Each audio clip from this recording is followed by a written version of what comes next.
Hello everyone, and welcome back to the channel. Tonight, I have something truly haunting to share with you.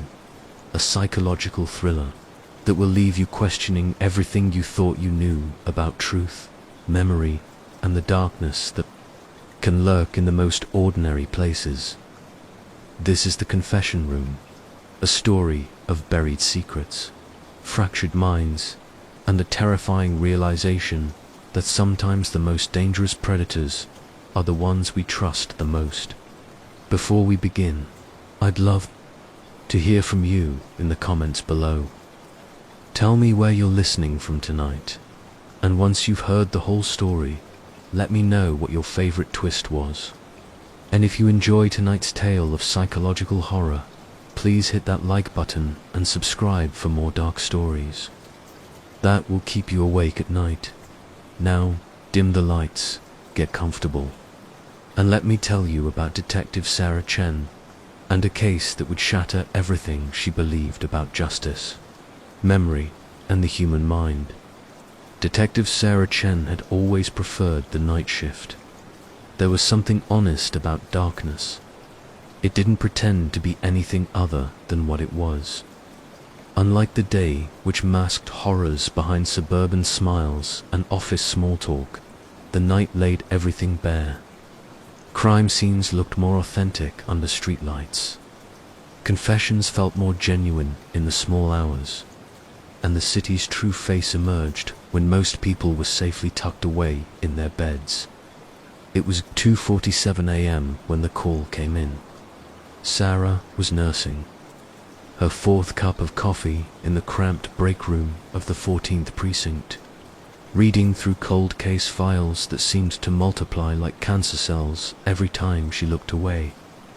The fluorescent lights hummed overhead with their sickly yellow glow, casting shadows that made even familiar faces look sinister. "Chen, you're up." Detective Rick Morales appeared in the doorway, his usually pristine shirt wrinkled and his eyes carrying that hollow look of a man who'd seen too much in too few hours. "We've got a situation on Maple Street. Looks like a confession." Sarah set down her coffee, the ceramic mug making a sharp click against the Formica table. "What kind of confession?" "The kind that doesn't make sense." Rick rubbed his temples. "Guy walked into the station an hour ago. Says he killed his wife. Problem is, she's been missing for 3 months, and we've had him under surveillance. He couldn't have done it." The missing persons case. Sarah remembered it vaguely.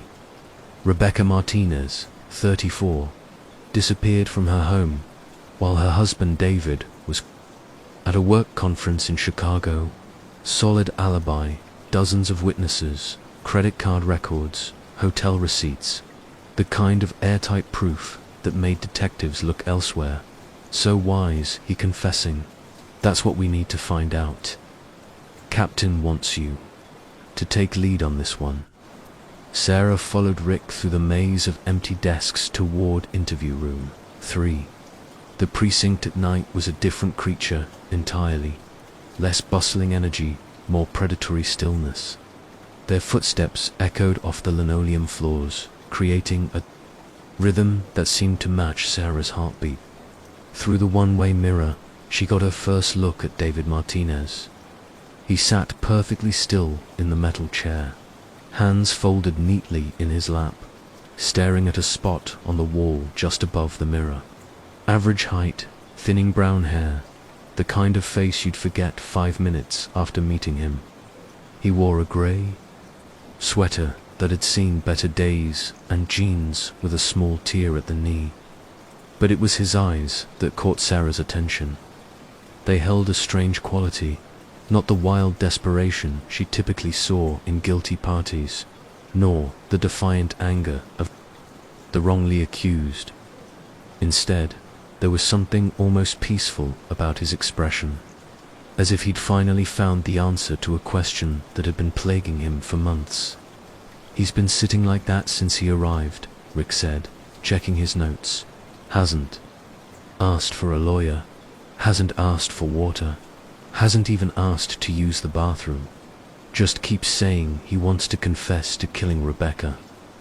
Sarah studied David's posture, the way his shoulders held no tension, how his breathing seemed slow and controlled.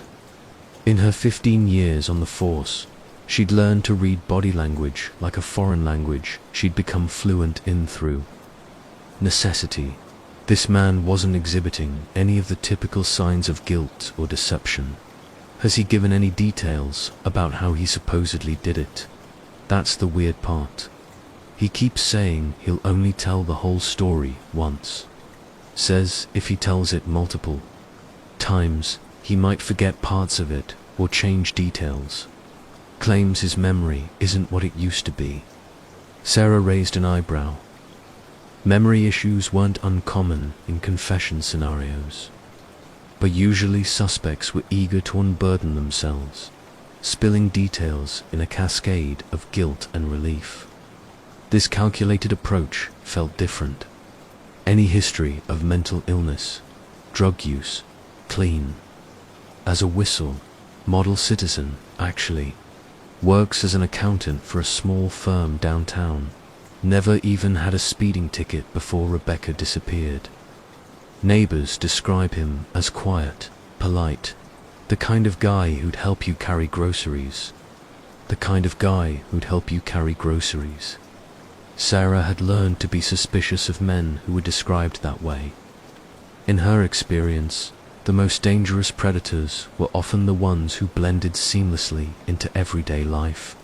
She straightened her blazer and checked her reflection in the mirror. At 41, Sarah had developed the kind of authoritative presence that made suspects uncomfortable and witnesses trust her. Her black hair was pulled back in a severe bun, and her dark eyes had learned to convey both compassion and steel depending on what the situation required. Let's see what Mr. Martinez has to say for himself. The interview room smelled like disinfectant and fear, a combination Sarah had grown accustomed to over the years. The fluorescent light above flickered intermittently, casting moving shadows. Across the scarred metal table, David looked up as she entered, and for a moment, his eyes seemed to focus on something far beyond the confines of the small room. Mr. Martinez, I'm Detective Chen. I understand you want to make a statement about your wife's disappearance. David's voice was steady, almost conversational. I killed her, Detective. I killed Rebecca, and I need to tell someone what I did. Sarah settled into the chair across from him, maintaining eye contact. Before we begin, I need to remind you of your rights. You have the right to remain silent. I don't want to remain silent. David's interruption was polite, but firm. I've been silent for 3 months, and it's been eating me alive. I need to tell the truth. Mr. Martinez, you do understand that anything you say can and will be used against you in a court of law. Yes, and you have the right to an attorney. If you cannot afford an attorney, one will be appointed for you. I don't need an attorney. I need to confess. Sarah had heard variations of this conversation hundreds of times, but something about David's delivery made her pause. There was no tremor in his voice, no fidgeting, no signs of the emotional turmoil that typically accompanied genuine confessions. It was as if he were discussing the weather or reading from a grocery list. All right, Mr. Martinez. Tell me what happened to Rebecca. David closed his eyes for a moment, and when he opened them, it was as if he'd transported himself to a different time and place. His voice took on an almost dreamy quality. It was a Tuesday night in March. Rebecca had been acting strange for weeks, paranoid, jumpy, always looking over her shoulder. She kept saying someone was watching her, following her. I thought she was being ridiculous. Sarah made notes, though she already knew David had been in Chicago on a Tuesday night in March. Hotel security footage. restaurant receipts, a presentation he'd given to potential clients, all documented and verified. She was in the kitchen making dinner when I came home from work. Spaghetti with that marinara sauce she made from scratch. The whole house smelled like garlic and basil. David's eyes grew distant. We argued about her paranoia again. I told her she was imagining things, that she needed to see someone, maybe get on some medication. What did she say to that? She threw the wooden spoon at me. It hit the wall behind my head and left a red splatter of sauce. She screamed that I wasn't listening to her, that I never listened to her. That's when David paused, his hands gripping the edge of the table. That's when I lost control. Sarah leaned forward slightly. What did you do, David? I grabbed her by the throat. She was so small, detective. I'd forgotten how fragile she was. She tried to fight back, clawing at my hands, but I was so angry. All those weeks of her crazy talk, her accusations, her constant fear, it just boiled over. The details were vivid, delivered with the kind of emotional resonance that made Sarah's skin crawl. But they were also impossible. David Martinez had been 3 states away when his wife disappeared, surrounded by witnesses and security cameras. Where did this happen, David? In our kitchen, by the stove.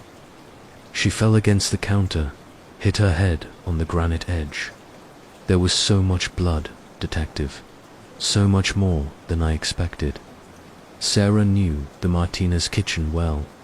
She'd been through the house multiple times during the initial investigation. There had been no signs of violence, no blood evidence, no indication that anything traumatic had occurred there. What did you do with Rebecca's body? David's composure finally cracked. Slightly. A single tear rolled down his cheek.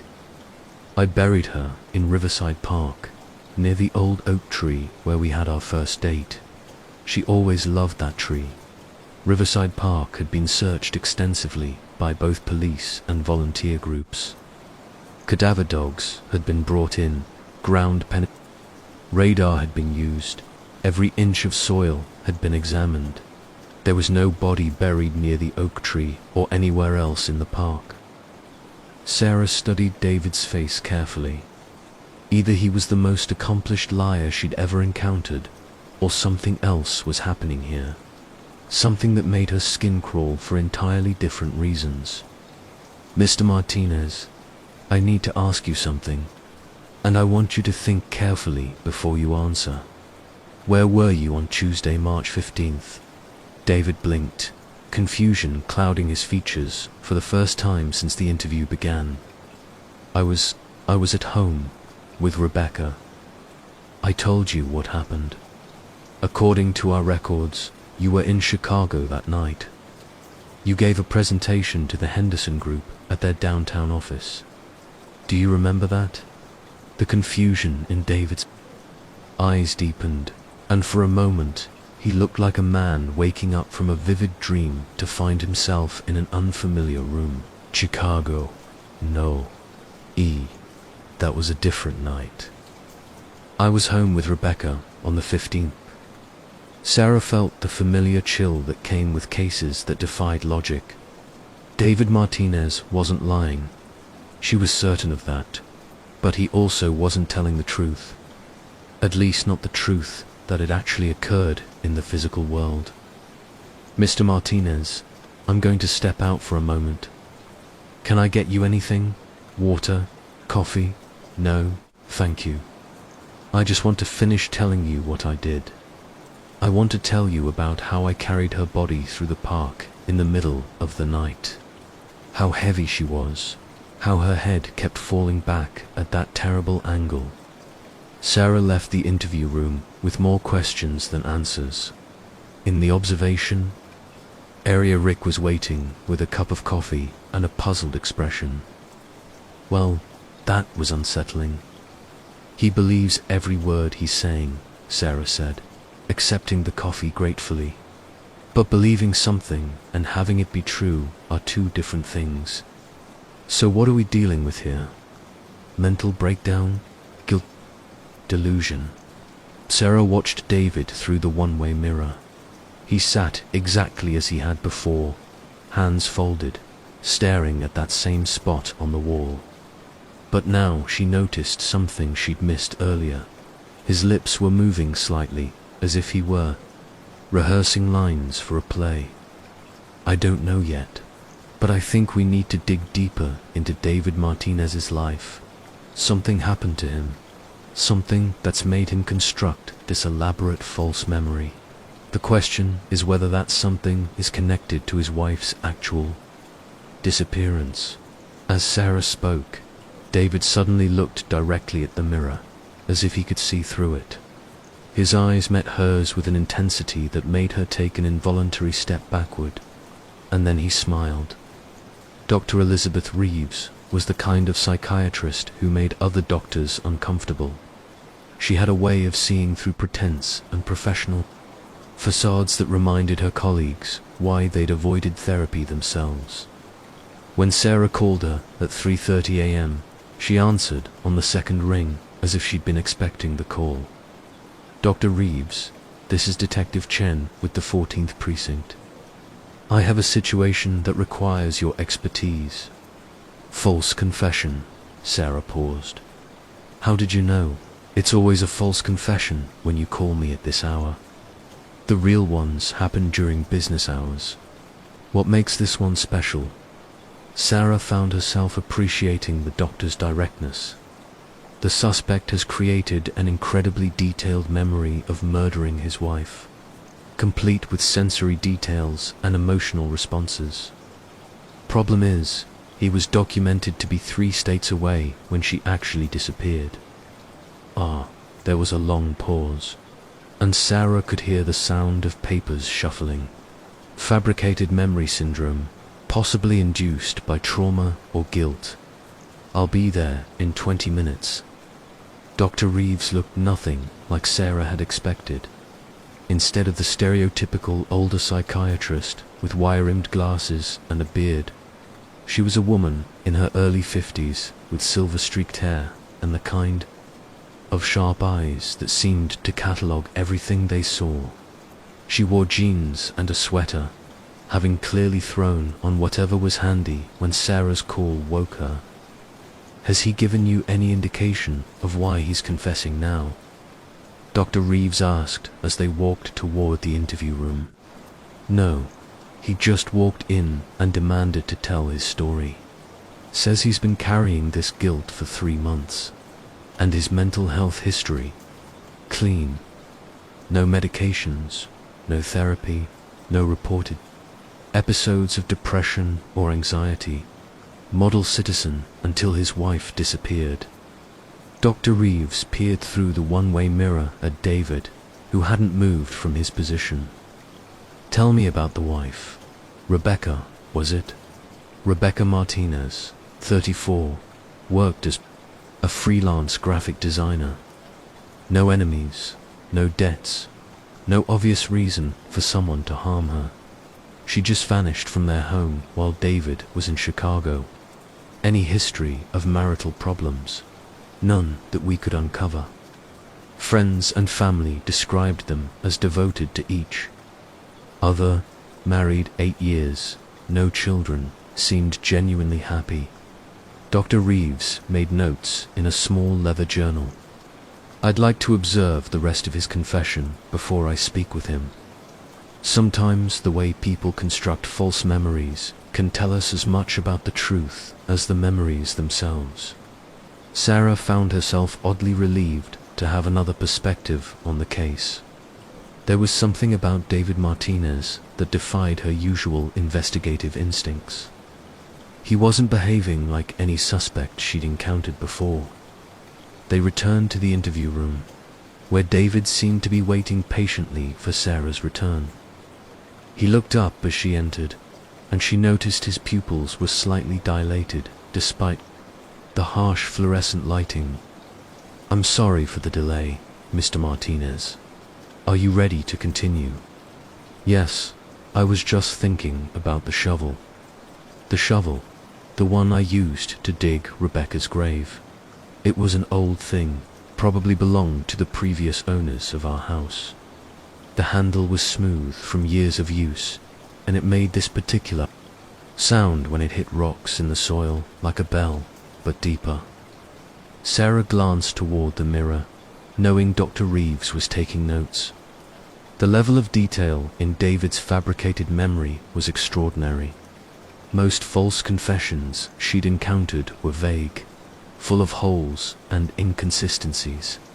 David's story had the texture of lived experience. Tell me about digging the grave, David. It took hours. I started around midnight, but the ground was harder than I expected. Every time the shovel hit a rock, I was terrified someone would hear and come investigate. But Riverside Park is so quiet at night, just the sound of wind in the trees and the distant hum of traffic from the highway. David's hands moved as he spoke, as if he was still gripping the shovel handle. His breathing had become slightly labored, as if the memory of physical exertion was triggering an actual physiological response. The worst part was when I hit the water table. About 4 feet down, the hole started filling with muddy water. I had to keep scooping it out, but it kept seeping back in. I was covered in mud by the time I finished, soaked through to the skin. Sarah knew Riverside Park well.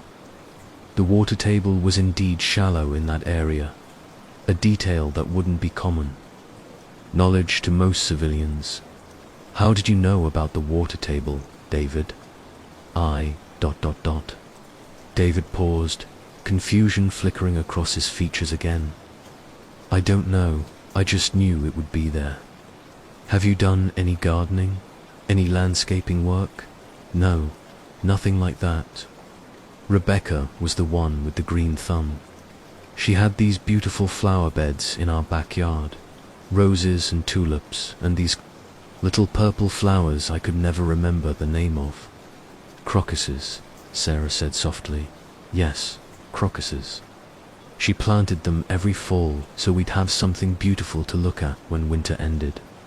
David's expression softened with what appeared to be genuine affection. She said hope needed to be planted in the dark so it could bloom in the light. The sentiment was beautiful and felt authentic, but it also highlighted the psychological complexity of what was happening. David's love for his wife seemed real, which made his detailed confession all the more disturbing. David, what did Rebecca look like when you buried her? The question hung in the air like smoke. David's face went through a series of micro-expressions, confusion, pain, concentration, and finally a kind of resigned sadness. She looked ... peaceful.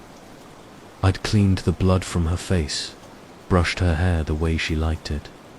She was wearing her blue dress, the one with the little white flowers. It was her favorite. Sarah's blood ran cold.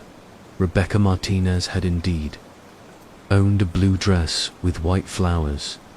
It had been among the items catalogued as missing from her closet. That detail hadn't been released to the public. How do you know about the dress, David? She was wearing it when ... David's voice trailed off, and for the first time since the interview began, he looked genuinely uncertain.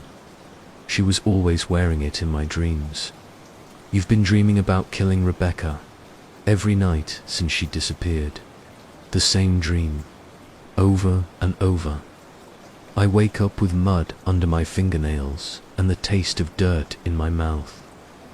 Sarah felt the pieces of a very different puzzle beginning to fall into place.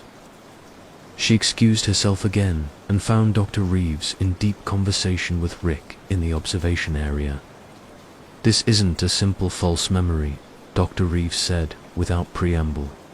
He's experiencing what we call cryptomnesia, unconscious plagiarism, of memories that aren't his own.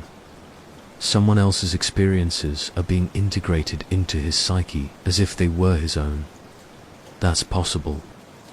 Under the right circumstances, yes. Trauma, guilt, exposure to detailed information about an event, and certain psychological predispositions can create a perfect storm for this kind of memory implantation. Rick frowned.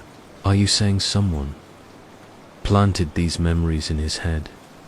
Not necessarily planted them deliberately, but yes, that's one possibility. The other is that he witnessed or learned about the actual crime, and his guilt over not preventing it has caused him to internalize the perpetrator's actions as his own. Sarah felt the case shifting beneath her feet like sand. So there might be a real killer out there, and David somehow knows details about the crime. It's possible. I'd recommend a more thorough psychological evaluation, possibly under hypnosis. And I'd also recommend treating this confession as a roadmap rather than a solution. David's memories might be false, but they could be pointing toward the truth. Through the mirror, they watched David continue his solitary vigil. His lips were moving again, and Sarah realized he was reciting something, not rehearsing his story, but repeating it like a mantra or a prayer, as if responding to their observation. David suddenly stood and walked to the mirror. He pressed his palm against the glass and spoke directly to their reflection. She's still out there, detective. Rebecca is still out there, and she's waiting for someone to find her. But every night, I bury her again in my dreams. Every night, I feel her blood on my hands and hear her voice asking me why I let this happen to her. His voice was barely above a whisper, but in the small observation room, it sounded like a shout. I know you're watching me. I know you think I'm crazy. But what if the dreams aren't coming from my guilt? What if they're coming from hers? Sarah left the precinct at dawn with David Martinez's words echoing in her head, and a growing sense that she was missing something fundamental about Rebecca's disappearance. The early morning light felt harsh after hours under fluorescent bulbs, and the city looked different in the grey hour between night and day, vulnerable and exposed. She drove through empty streets toward the Martinez house, a modest two-story colonial in a neighborhood that had seen better days but was fighting its way back to respectability. The kind of place where young couples bought their first homes and planned to raise families that might or might not materialize. The house had been sealed as a potential crime scene for weeks after Rebecca's disappearance, but nothing had been found. No signs of struggle, no blood evidence, no indication that anything violent had occurred within those walls. Sarah had walked through it herself multiple times, looking for any detail that might explain how a woman could simply vanish from her own home now. Armed with David's impossible confession and Dr. Reeves' insights about memory implantation, she was hoping to see something she'd missed before. The spare key was still hidden under the fake rock by the front steps, a detail that had always bothered Sarah. If Rebecca had been paranoid about being watched or followed, why would she leave such an obvious security vulnerability? Inside, the house felt frozen in time. Mail was still stacked neatly on the kitchen counter. Rebecca's coffee mug sat in the sink with a ring of dried coffee staining the bottom, and her reading glasses lay folded on the dining room table next to a half-finished crossword puzzle.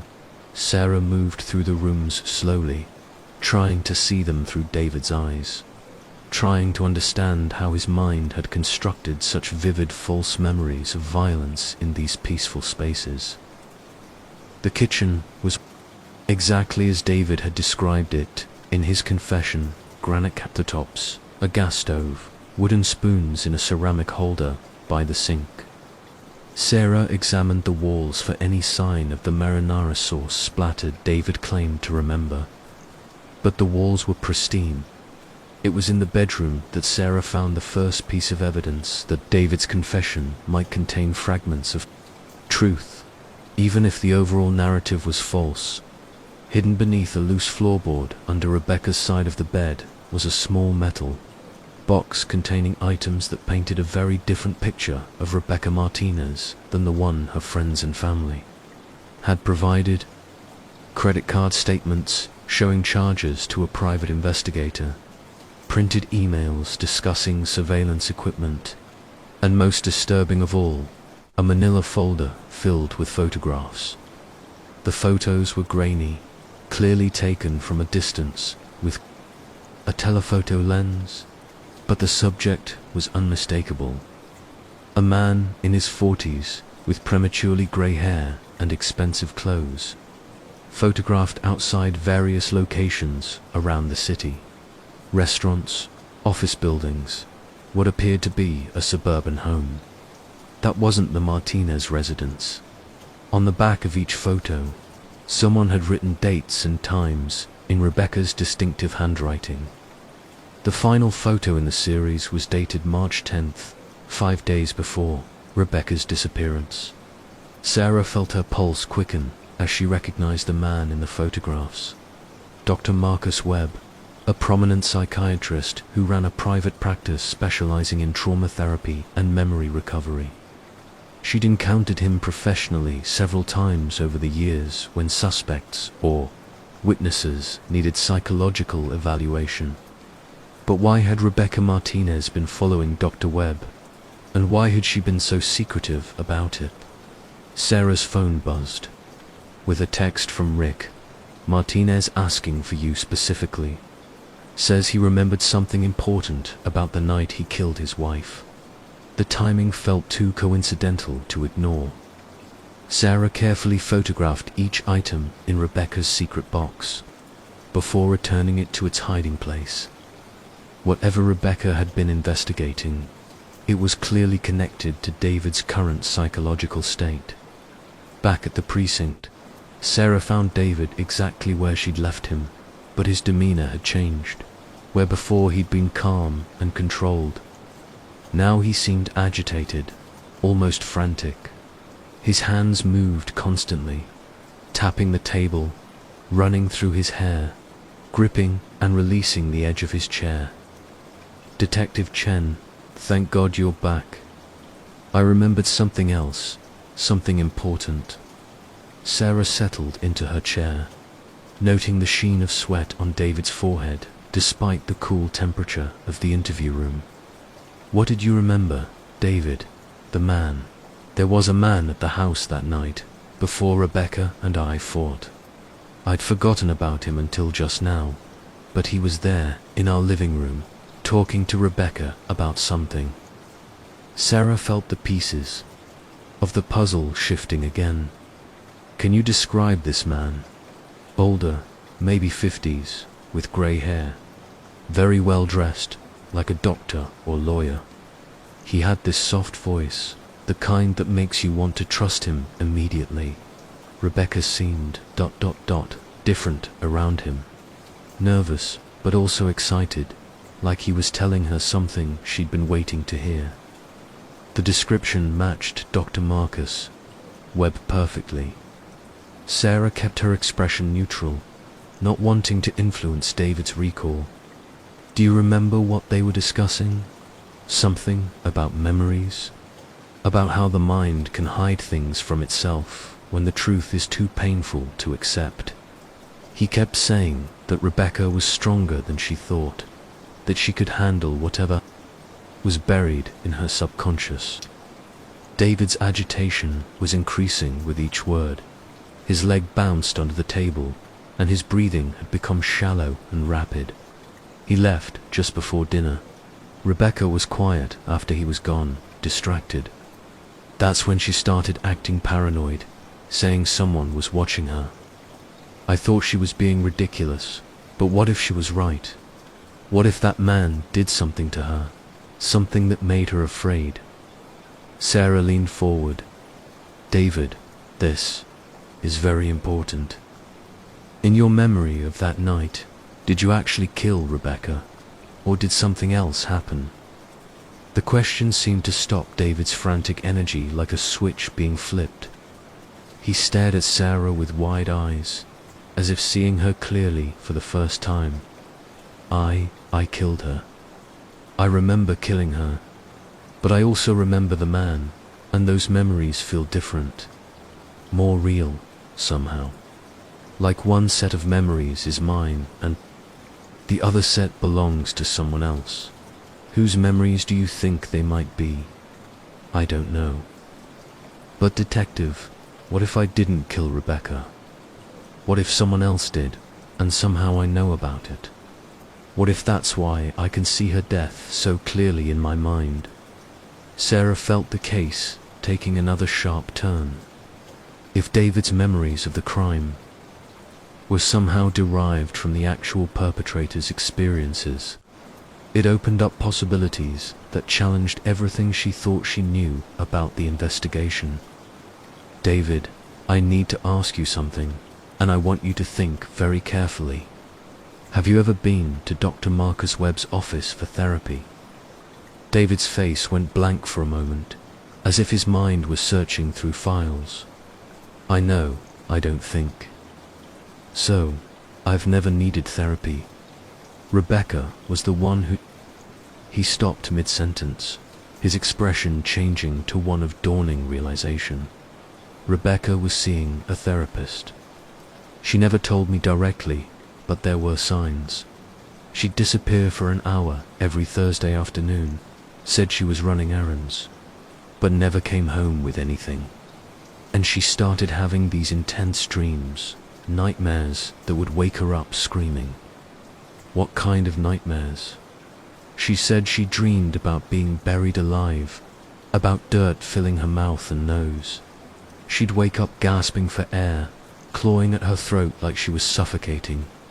I begged her to see someone about it, but she said she was already handling it. Sarah felt a chill run down her spine.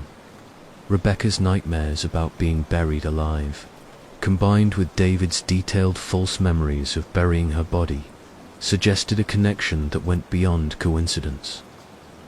David, I want you to think very carefully. After Rebecca disappeared, did anyone suggest that you might benefit from talking to someone, a therapist or counselor? David's face went through that same strange transformation Sarah had noticed before, as if he were accessing memories that felt foreign to him. Yes, someone did. A man called me a few days after the police finished searching the house. He said he'd been Rebecca's therapist, that she'd told him about our marriage, and he thought I might need help processing her disappearance. Did you go see him? I think so. Yes, I remember driving to his office. It was in one of those medical buildings downtown, with marble floors and expensive art on the walls, but I can't remember what we talked about. Sarah's mind was racing. Dr. Marcus Webb had treated Rebecca Martinez without anyone knowing about it.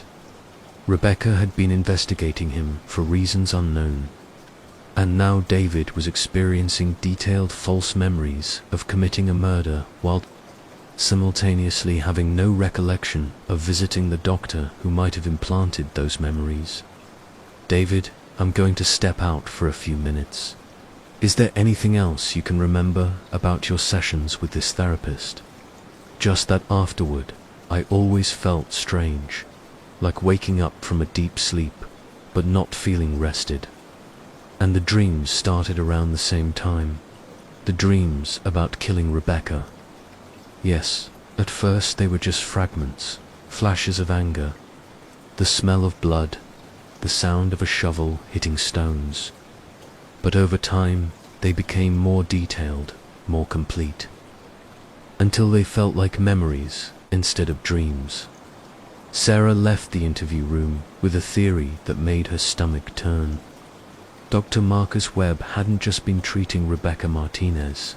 He'd been manipulating her mind. And after her disappearance, he'd turned his attention to her husband. But why? What did Webb gain from implanting false memories in David's mind? And most importantly, if David hadn't killed Rebecca, where was she now? The answer to that last question was waiting in Sarah's email inbox when she returned to her desk. The crime lab had finally processed DNA evidence from a Jane Doe found in the river 3 months ago. The same week, Rebecca Martinez had disappeared. The DNA was a match. Rebecca Martinez was dead, but she hadn't been buried in Riverside Park. Under an oak tree, she'd been found floating in the Chesapeake River, her body so badly decomposed that identification had been impossible until now. And according to the coroner's report, she'd drowned. There were no signs of violence, no indication that she'd been murdered at all, which meant that Dr. Marcus Webb had implanted false memories of a crime that had never actually occurred in the mind of a man whose wife had died by accidental drowning. The question was why. Dr. Marcus Webb's office occupied the entire 15th floor of the Meridian Medical Building, a gleaming tower of glass and steel that rose above the city like a monument to successful ambition. Sarah had been there before, accompanying suspects for court-ordered psychological evaluations, but she'd never paid attention to the details that now seemed significant. The waiting room was designed to project calm, authority, leather furniture, in soothing earth tones, carefully curated artwork that suggested both sophistication and approachability, and a sound system that played barely audible classical music. It was the kind of environment that made people want to confess their deepest secrets. Sarah had called ahead, claiming she needed to discuss David Martinez's psychological evaluation. Dr. Webb's receptionist, a polished woman in her 30s, who seemed to exist in a state of permanent professional serenity, had assured her that the doctor would be happy to see her between appointments. While she waited, Sarah studied the diplomas and certifications that covered one wall of the reception area.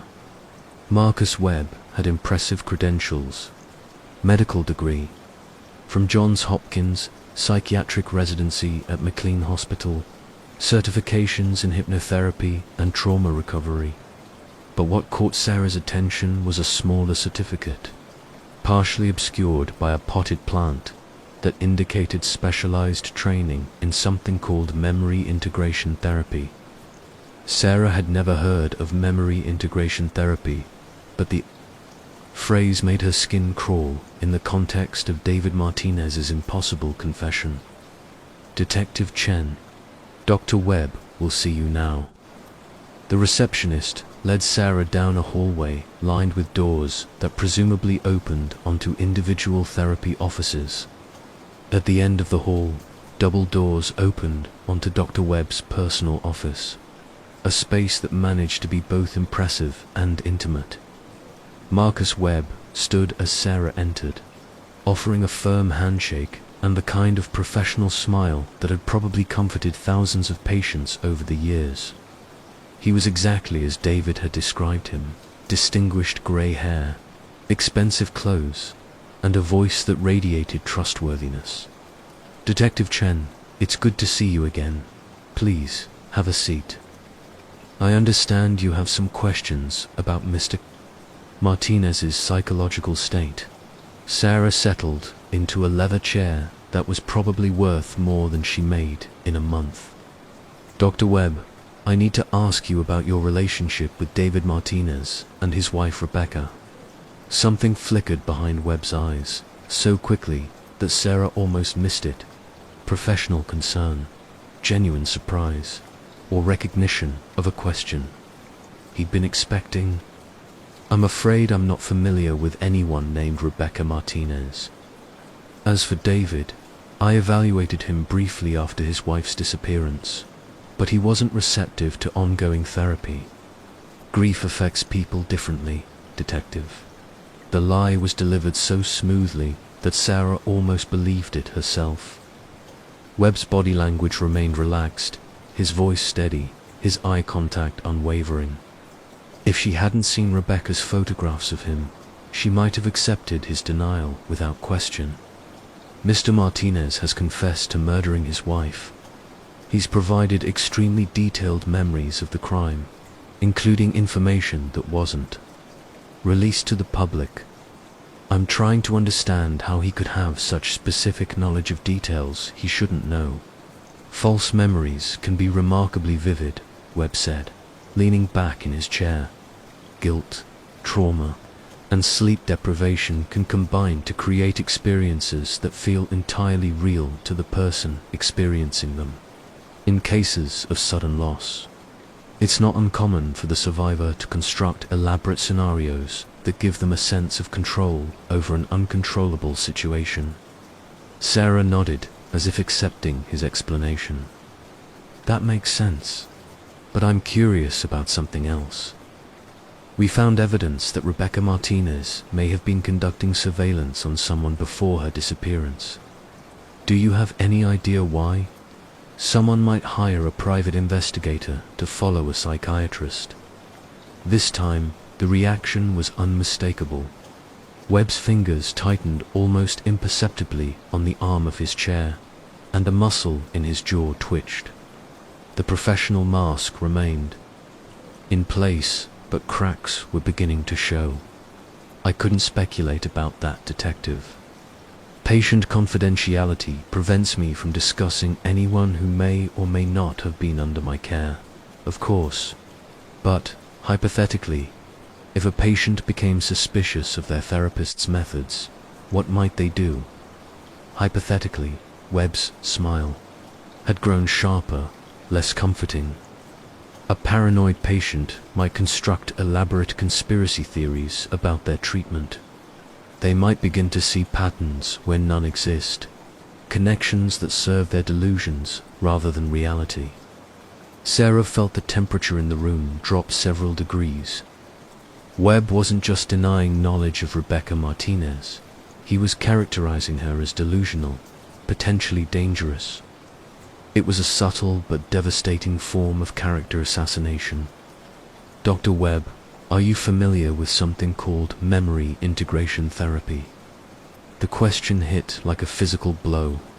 Webb's composure finally cracked completely, his face cycling through surprise, anger, and calculation before settling on a cold professionalism that was somehow more unsettling than his earlier warmth. Where did you hear that term? Is it something you practice? Webb stood and walked to the window, looking out at the city sprawling below. When he spoke again, his voice had lost all pretense of friendliness. Memory integration therapy is a cutting-edge treatment for patients suffering from dissociative disorders and severe trauma. It helps people who have repressed memories integrate those experiences back into their conscious awareness so they can process and heal from them. And the reverse. Can it be used to integrate false memories into someone's consciousness? Webb turned from the window, and Sarah saw something in his eyes that made her hand drift instinctively toward her service weapon.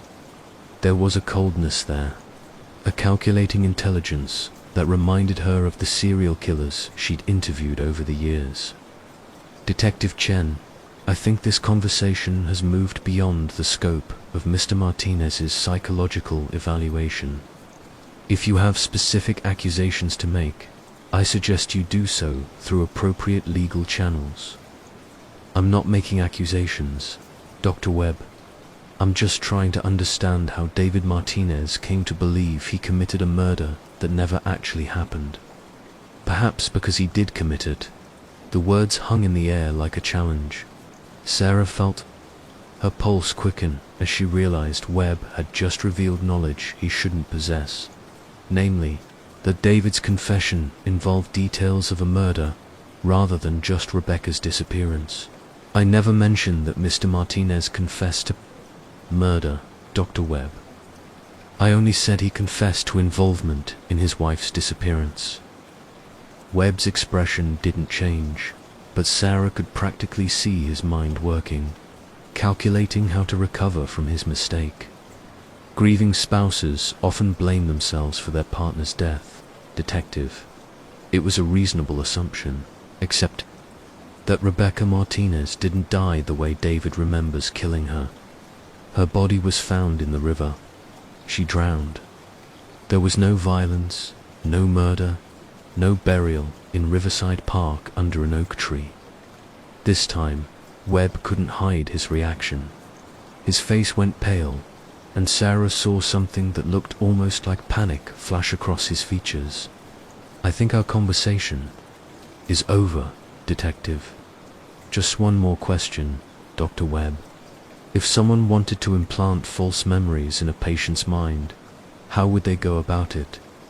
Webb moved toward his desk, and Sarah noticed his hand hovering near the phone.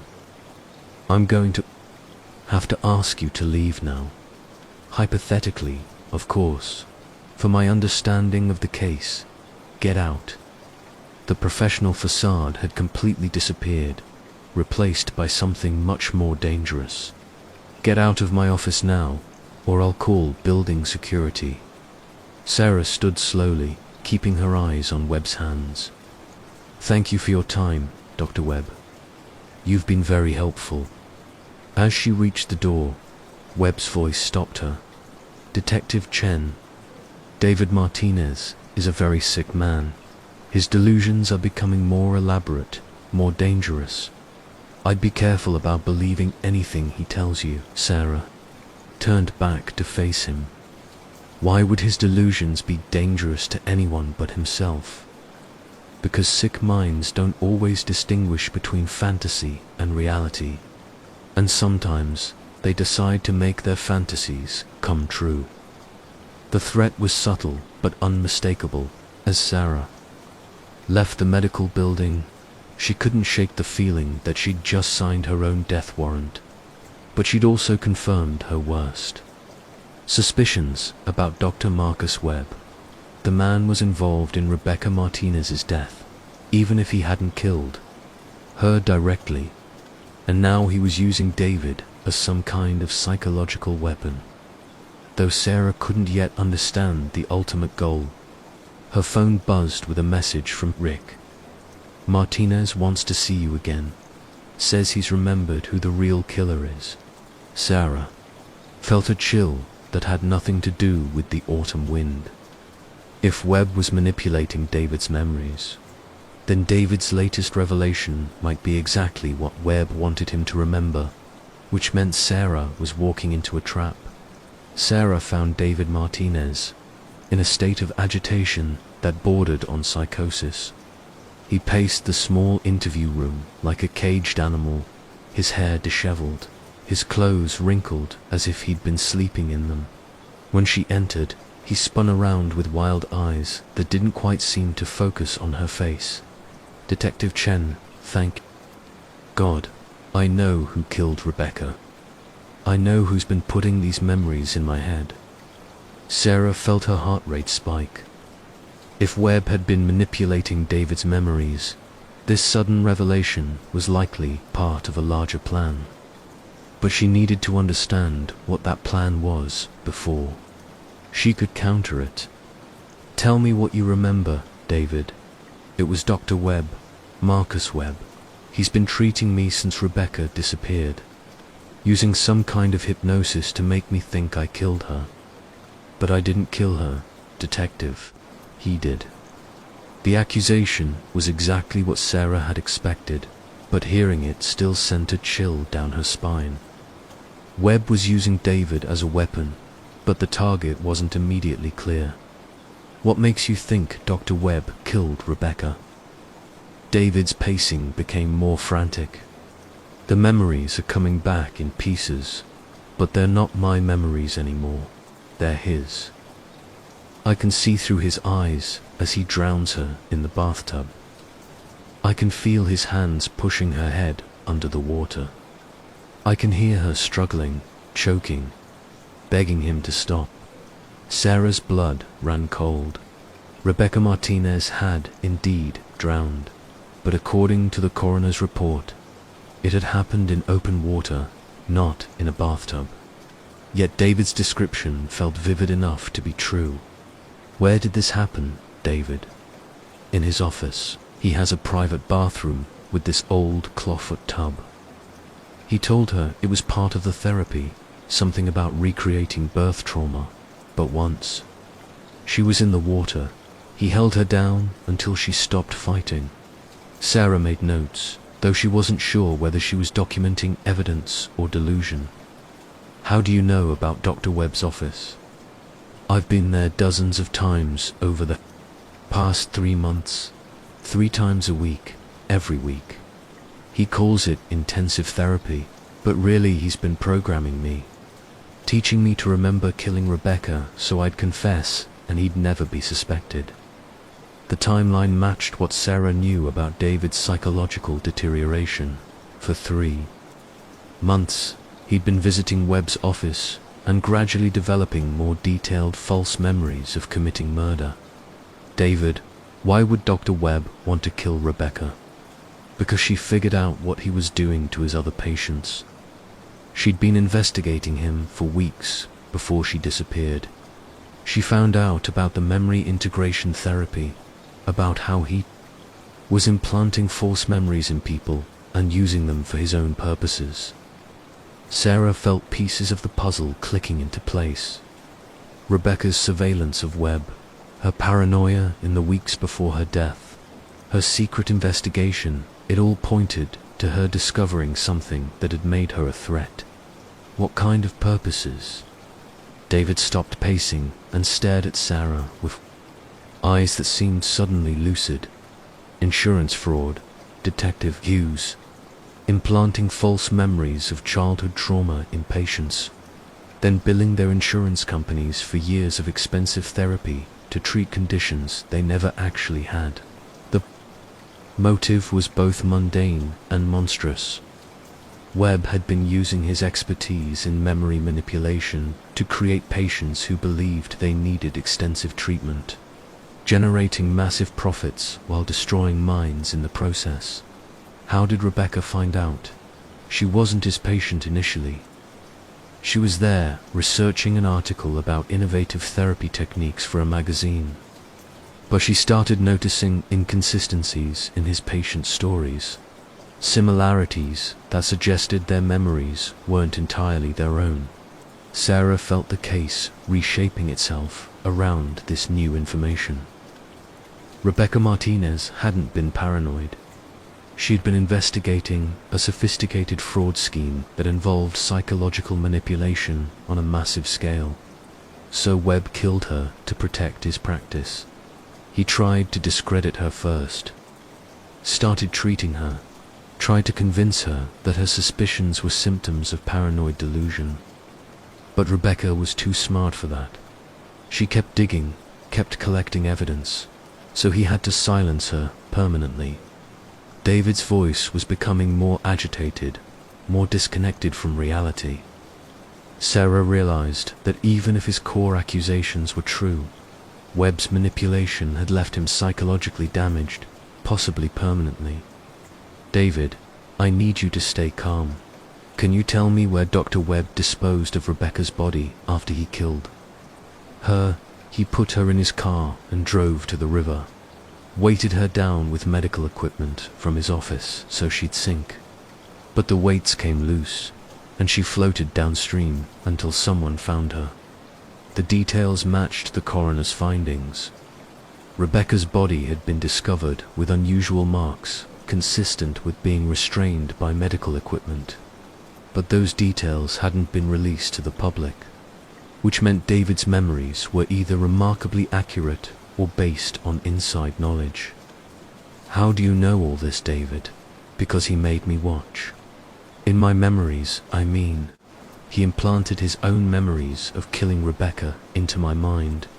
But he made a mistake.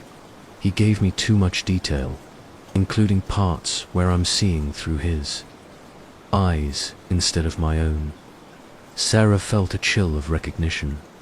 If Webb had been careless in his memory manipulation, David might genuinely possess evidence of the murder locked away in his subconscious. David, I need to ask you something very important. Has Dr. Webb given you any instructions about what to do after you confess to killing Rebecca? David's face went blank for a moment, as if he were accessing a hidden file in his mind. When he spoke again, his voice had changed, flatter, more mechanical. I'm supposed to kill myself in my cell tonight. Make it look like guilt and remorse drove me to suicide. That way, the case gets closed, and no one looks any deeper into Rebecca's death. The plan was elegant in its simplicity. Webb had created the perfect patsy, a man who would confess to a murder he didn't commit, then eliminate himself before anyone could uncover the truth. But you're not going to do that, are you, David? David struggled, his face contorting as if he were fighting against invisible restraints. I don't want to die, detective. But the compulsion is so strong, it feels like my own thoughts, my own decision. Even knowing it's not real doesn't make it go away. Sarah realized she was looking at the victim of one of the most sophisticated psychological crimes she'd ever encountered. Webb hadn't just implanted false memories, he'd programmed David with post-hypnotic suggestions that could drive him to suicide. David, I'm going to make sure you're placed on suicide watch. Dr. Webb's programming can't override your survival instincts if you're not given the opportunity to act on it. Will you arrest him? Will you make him pay for what he did to Rebecca? To me, Sarah wanted to promise justice, but she knew the case was far from over. Webb was intelligent, careful, and had covered his tracks well. Proving his crimes would require evidence beyond David's implanted memories. I'm going to do everything I can to make sure he's held accountable. As Sarah left the interview room, she realized she was facing a killer unlike any she'd encountered before. Webb didn't use guns or knives. He used the human mind itself as a weapon, turning his victims' own thoughts against them. But he'd made one crucial mistake. In his arrogance, he'd given David too much information, too many details about the actual crime. And somewhere in David's fractured psyche was the evidence needed to bring Marcus Webb to justice. The question was whether Sarah could extract that evidence before Webb realized his plan had failed and moved to eliminate the loose ends, starting with Sarah herself, Dr. Elizabeth. Reeves arrived at the precinct looking like she'd aged 10 years since Sarah had last seen her. The psychiatrist's usually composed demeanor was cracked by something that looked like professional horror mixed with personal fear. Detective Chen, we need to talk privately. What I've discovered about David Martinez's condition is beyond anything I've encountered in 30 years of practice. Sarah led Dr. Reeves to a small conference room away from the bustle of the main floor. Through the window, she could see David in his holding cell, sitting motionless on the narrow cot with his hands folded in his lap. He'd been on suicide watch for 18 hours, but the psychological pressure was clearly taking its toll. What did you find? Dr. Reeves opened her briefcase and pulled out a thick file filled with notes, diagrams, and what appeared to be brain scans. I've been conducting intensive interviews with David, using techniques designed to differentiate between genuine memories and implanted ones. What I found is a systematic destruction of his natural memory formation process. Sarah felt her stomach tighten. Destruction. Marcus Webb didn't just implant false memories. He methodically erased genuine ones and replaced them with fabricated experiences. David's entire recollection of the last 6 months has been artificially constructed. The implications hit Sarah like a physical blow. How is that possible? Memory integration therapy, when misused, can be weaponized in ways that most people can't imagine.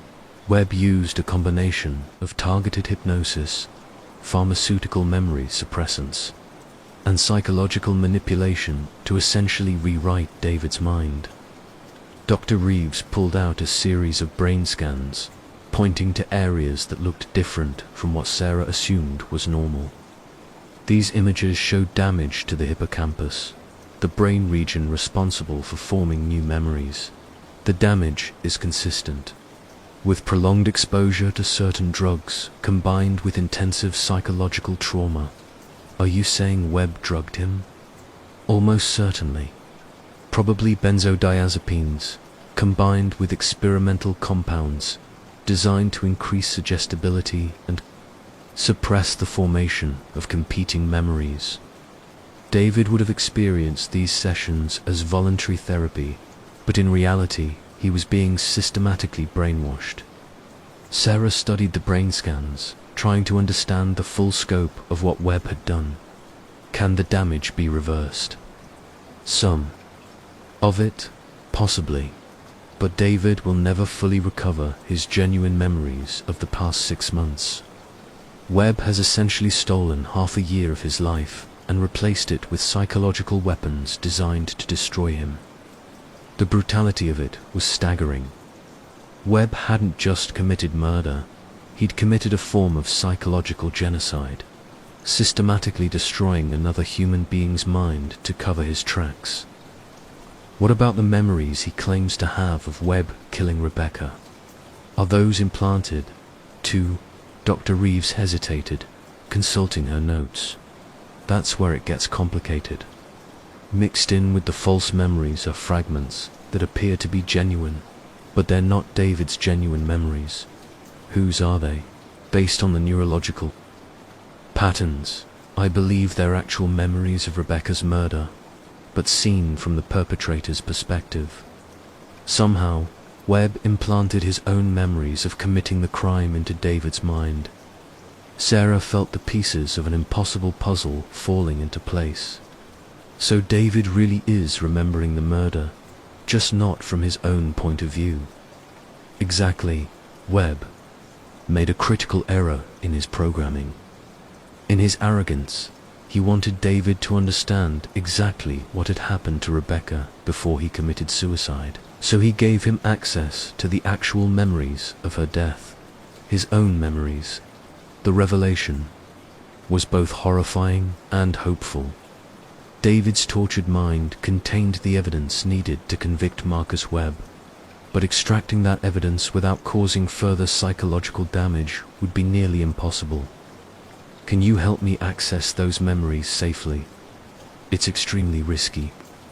David's mental state is already fragile, and probing deeper into the implanted memories could cause a complete psychological breakdown.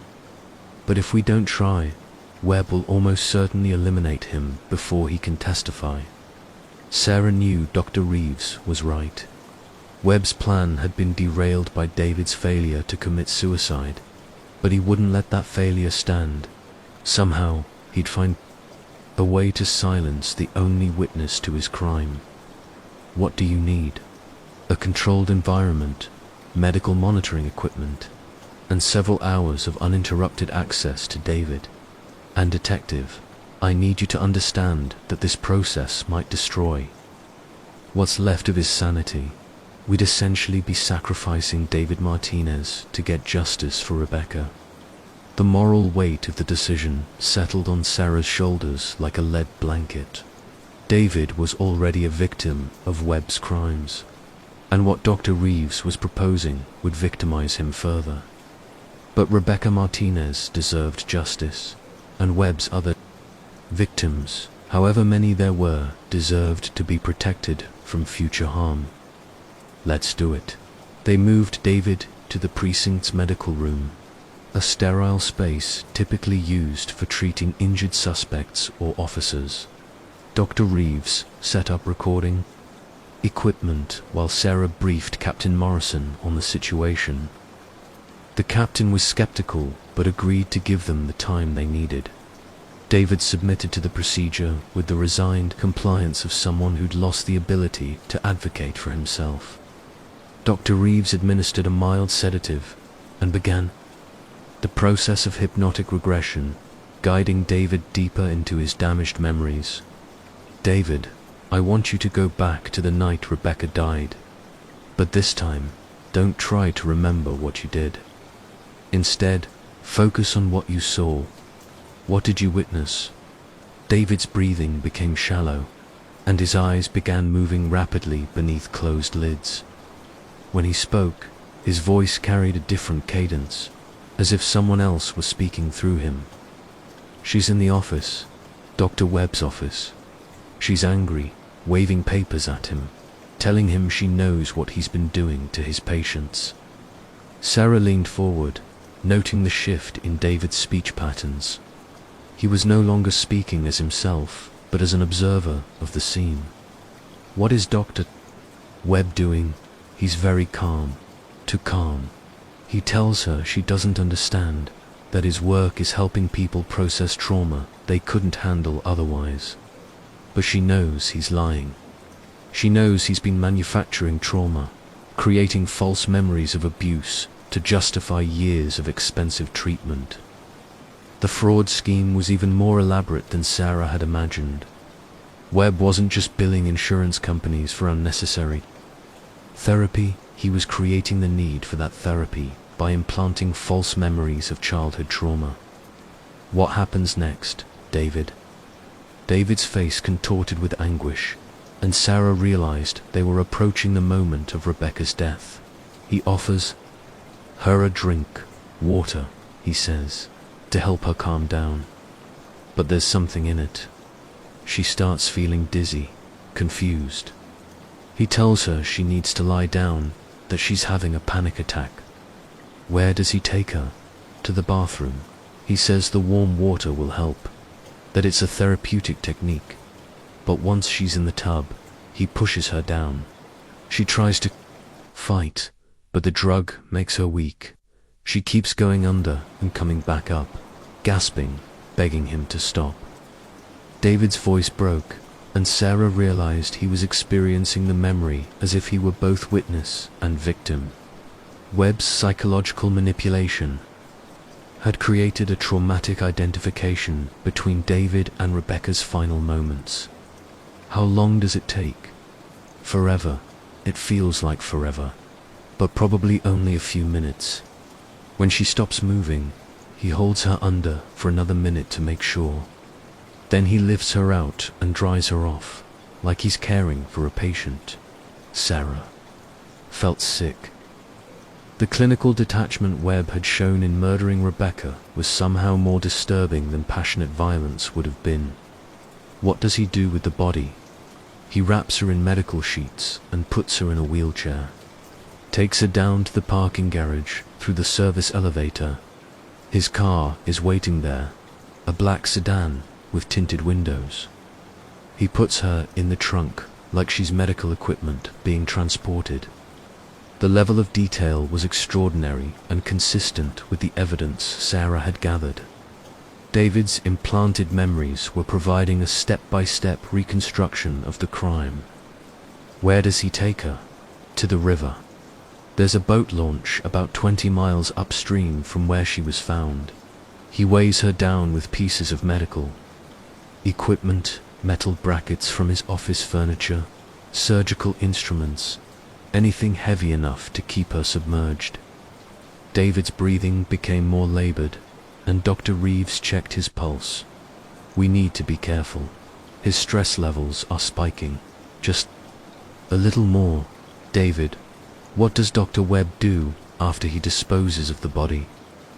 "He goes home and burns the sheets in his fireplace. Then he takes a shower and goes to bed. But he doesn't sleep. He lies awake planning how to cover his tracks, how to make sure no one connects him to Rebecca's disappearance. And that's when he decided to use you.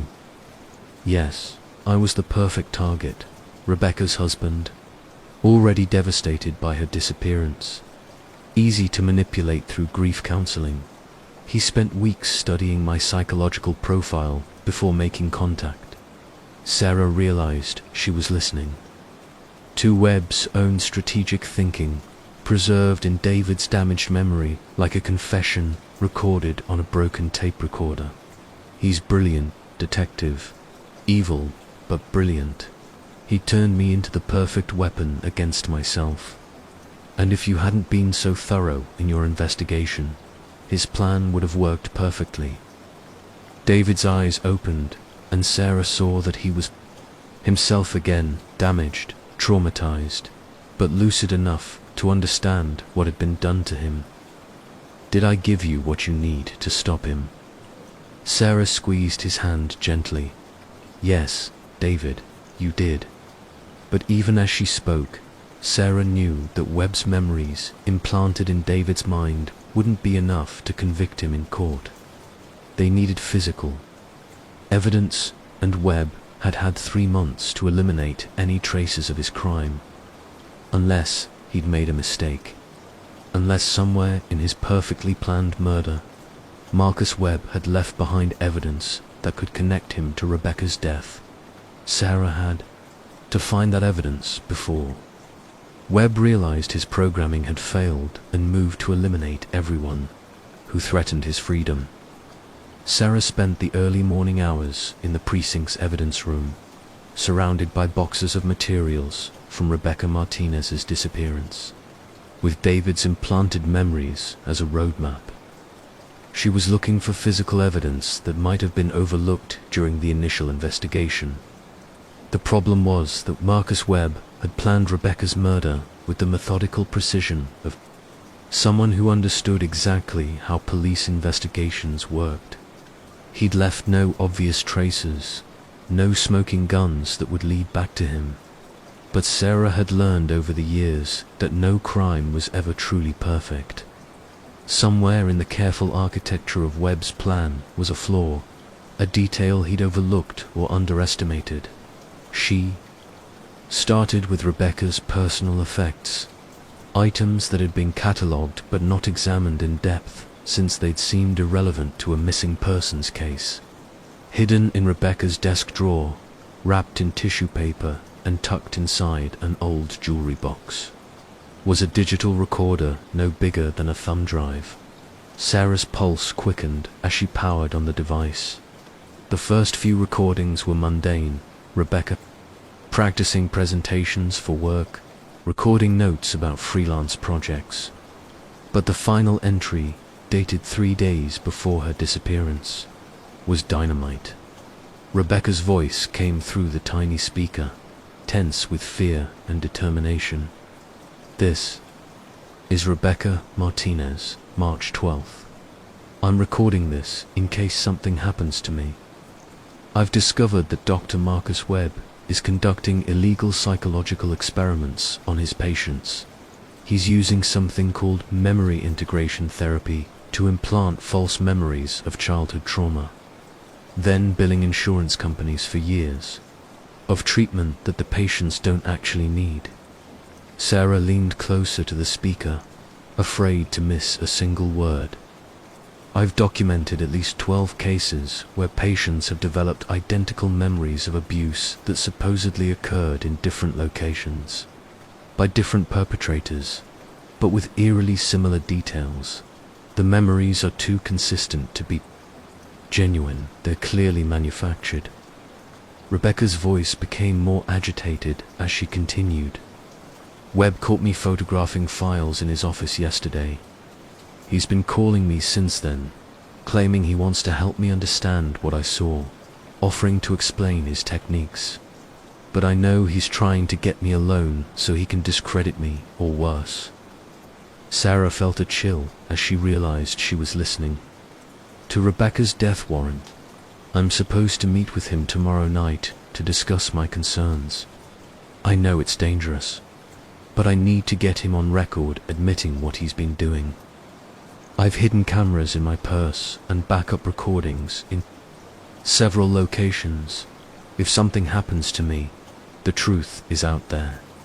The recording ended with Rebecca's voice breaking slightly. David, if you're listening to this, I love you, and I'm sorry I couldn't tell you what I was doing. I couldn't risk Webb using you against me. Sarah sat back in her chair, processing the implications. Rebecca had been planning to record her final meeting with Webb, which meant there might be documentation of her murder somewhere among her hidden materials. But where would Rebecca have hidden backup recordings? Sarah thought about David's description of his wife: careful, methodical, the kind of person who planned for contingencies. She wouldn't have kept all her evidence in one location. Sarah returned to the Martinez house, this time searching with the focused intensity of someone looking for a specific type of hiding place. She started in Rebecca's home office, examining every piece of furniture for secret compartments or false bottoms. Behind Rebecca's computer monitor, Sarah found a small magnetic key holder attached to the metal desk frame. Inside was a key to a safety deposit box at First National Bank, along with a handwritten note: Box 247, David's birthday, Rip Marcus Webb. The safety deposit box required a court order to open, but Sarah's relationship with Judge Patricia Hawkins expedited the process. 2 hours later, she was standing in the bank's vault, holding the key that might unlock the entire case. Box 247 contained a treasure trove of evidence against Marcus Webb, financial records showing suspicious billing patterns, copies of patient files that revealed identical implanted memories across multiple cases, and most damning of all, a collection of audio and video recordings that documented Webb's crimes in his own words. Sarah played the final recording on Rebecca's tablet, her hands trembling as she realized she was about to witness a murder. The video showed Rebecca sitting across from Webb in his office, her purse positioned to capture both their faces. Webb appeared relaxed, confident, completely unaware that he was being recorded. "Dr. Webb, I need you to explain what I saw in your patient files. These memories of childhood trauma, they're too similar to be coincidental." Webb's smile was cold and professional. "Rebecca, I understand your confusion. Trauma creates patterns, and sometimes those patterns manifest in similar ways across different patients. That's not what this is, and we both know it. You're manufacturing these memories, aren't you? Creating false trauma so you can bill insurance companies for extensive therapy." The mask slipped then, and Sarah saw the real Marcus Webb, calculating, ruthless, completely devoid of empathy. "You have no idea what you're talking about. The human mind is far more malleable than most people realize. Sometimes, helping patients remember trauma they've repressed requires creative therapeutic techniques." "Creative techniques? You mean psychological manipulation? You mean implanting false memories of abuse that never happened?" Webb stood and walked to his desk, his back to the camera. When he returned, he was carrying a glass of water that Sarah knew was drugged. "Rebecca, you're clearly agitated. Why don't you drink this, and we can discuss your concerns more calmly?" The rest of the recording was exactly as David's implanted memories had described it. Rebecca becoming drowsy and confused, Webb's calm suggestions that she needed to lie down, the move to the private bathroom where no cameras could capture what happened next. But the audio continued running even after the video stopped. Sarah heard the sound of running water, Rebecca's increasingly frantic struggles, and finally, the terrible silence that marked the end of Rebecca Martinez's life. Webb's voice came through, clearly in the aftermath. "I'm sorry it had to end this way, Rebecca, but you left me no choice." Sarah had the evidence she needed to arrest Marcus Webb for murder, but she also knew that a man capable of such elaborate psychological manipulation wouldn't go quietly. He'd planned for contingencies, and he'd fight back with every tool at his disposal as she left the bank with Rebecca's evidence. Sarah's phone buzzed with a text from an unknown number. "Detective Chen, we need to talk. Your investigation has uncovered things that are dangerous to more people than you realize. Meet me at Riverside Park tonight at midnight if you want to understand the full scope of what you're dealing with. Come alone, or David Martinez dies." M.W. Marcus Webb wasn't just threatening Sarah. He was using David as a hostage to ensure her compliance. The perfect crime was unraveling, but Webb still had moves to make, and Sarah was walking into his final trap. Riverside Park at midnight was a landscape of shadows and whispered threats. Sarah arrived 30 minutes early, positioning herself behind the oak tree where David had imagined burying Rebecca's body. The irony wasn't lost on her. The false memory Webb had implanted in David's mind was now serving as cover for a very real confrontation. She'd informed Rick of the meeting, but ordered him to maintain distance. Webb's text had been clear about coming alone, and Sarah couldn't risk David's life on the assumption that Webb was bluffing. Her service weapon was secured in its holster, and she wore a wire that would transmit to Rick's surveillance position near the park entrance. But Sarah knew that if Webb had survived this long by manipulating minds, he'd have contingency plans that went beyond simple violence. At 5 minutes to midnight, a figure emerged from the shadows near the playground. Marcus Webb looked different than he had in his office. Less polished, more predatory. His expensive clothes were wrinkled, and his usually perfect hair was disheveled, but his eyes held the same cold intelligence that had terrified Rebecca Martinez in her final moments. "Detective Chen, thank you for coming." Sarah kept the oak tree between them, her hand resting casually near her weapon. "Where's David Martinez?" "Safe, for now, though I suspect his mental state has deteriorated significantly since our last session. The human mind isn't designed to carry the kind of psychological burden I've placed on him." Webb's casual admission of guilt was chilling in its matter-of-factness. He spoke about destroying David's sanity the way someone might discuss a medical procedure. "Why did you kill Rebecca?" "Rebecca was a threat to my work.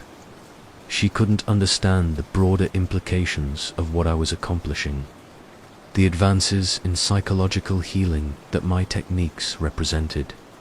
Sarah felt disgust rise in her throat. "Healing? You were defrauding insurance companies and destroying innocent people's minds." Webb's expression shifted to something that might have been disappointment. "You're as narrow-minded as she was. Do you have any idea how many people I've helped, detective? How many patients I've freed from the burden of traumatic memories they couldn't process, by replacing real memories with false ones, by giving them memories they could handle, experiences that would justify the therapeutic intervention they needed. Sometimes the truth is too painful for the human mind to bear." The twisted logic was both brilliant and monstrous. Webb had convinced himself that psychological manipulation was a form of mercy, that he was helping his victims by destroying their connection to reality. And David? How was destroying his mind helping anyone? David was collateral damage, regrettable, but necessary. Rebecca's investigation threatened to expose not just my work, but the work of colleagues around the country who are pushing the boundaries of memory therapy. Sometimes individual sacrifice is required for the greater good. Sarah realized she was listening to a confession that went far beyond a single murder. Webb was part of a network of practitioners using memory manipulation techniques, and Rebecca had stumbled onto something much larger than insurance fraud. "How many others are there?" Webb smiled, and Sarah felt her blood chill. "Enough. We've been developing these techniques for years, perfecting the ability to edit human consciousness like a computer program. Imagine the applications.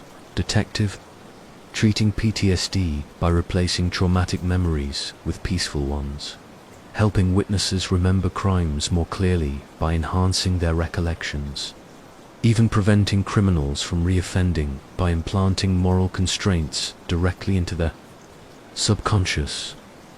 You're talking about mind control. I'm talking about evolution, the next step in human psychological development. But small minds like Rebecca's can't see beyond immediate ethical concerns to the long-term benefits. Sarah realized Webb genuinely believed in his cause, which made him infinitely more dangerous than a simple murderer motivated by greed. Where is David Martinez? He's experiencing his final therapy session as we speak. I've programmed him with a new set of memories, ones where he successfully kills you tonight in this park, then commits suicide out of guilt and despair. By the time your backup arrives, they'll find both of you dead and a note confessing to Rebecca's murder. The plan was elegant and terrifying. Webb would eliminate both Sarah and David while providing a tidy resolution to the case that would protect his network of co-conspirators. Except I'm not going to cooperate with your plan. You don't have a choice, detective. David is already on his way here, armed and programmed to kill. His implanted memories will make him absolutely certain that you're the real threat to Rebecca's memory, that eliminating you is the only way to honor his wife's death. Sarah heard footsteps approaching through the trees and realized Webb's final trap was closing around her. David Martinez emerged from the shadows, moving with the mechanical precision of someone acting on implanted instructions. In his hand was a service revolver that Sarah recognized as her own backup weapon somehow. Webb had accessed her locker at the precinct. David, Sarah called out, keeping her voice calm and steady. David, look at me. This isn't real. These aren't your memories. David's face was blank, his eyes focused on some internal vision that Sarah couldn't see. When he spoke, his voice carried the same mechanical quality she'd heard during his confession. You killed Rebecca, Detective Chen. You discovered her investigation and murdered her to protect yourself. I have to make this right. Webb stepped back into the shadows, content to watch his psychological weapon complete its programmed task. But Sarah had spent hours listening to David's fragmented memories, and she'd learned to recognize the difference between his genuine voice and the artificial constructs Webb had implanted. David, remember the crocuses. Remember what Rebecca said about hope needing to be planted in the dark so it could bloom in the light. For a moment, David's mechanical movement faltered. His eyes flickered with something that might have been recognition. She never said that to you in Webb's office, David. She said that in your real home, in your real life, before Webb destroyed your memories. Hold on to that truth. Webb stepped forward, his calm demeanor cracking slightly. Don't listen to her, David. She's trying to confuse you, to make you doubt what you know to be true. But Sarah could see the conflict playing out across David's features. Somewhere beneath the layers of false memories and psychological programming, the real David Martinez was fighting to surface. Rebecca loved you, David. The real Rebecca, not the version in Webb's implanted memories. She was investigating Webb to protect other people from what he was doing. She died trying to expose the truth. David's hand began to shake, the gun wavering between Sarah and some internal target only he could see.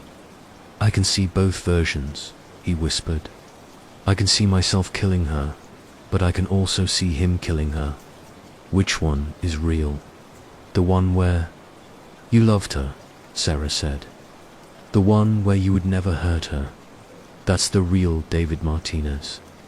Webb pulled out a small device that looked like a remote control. Enough. David, execute your final programming now. The device emitted a high-pitched tone that Sarah couldn't hear, but that clearly affected David.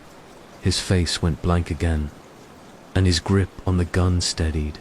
Sarah realized Webb had implanted more than just false memories. He'd installed psychological triggers that could activate on command.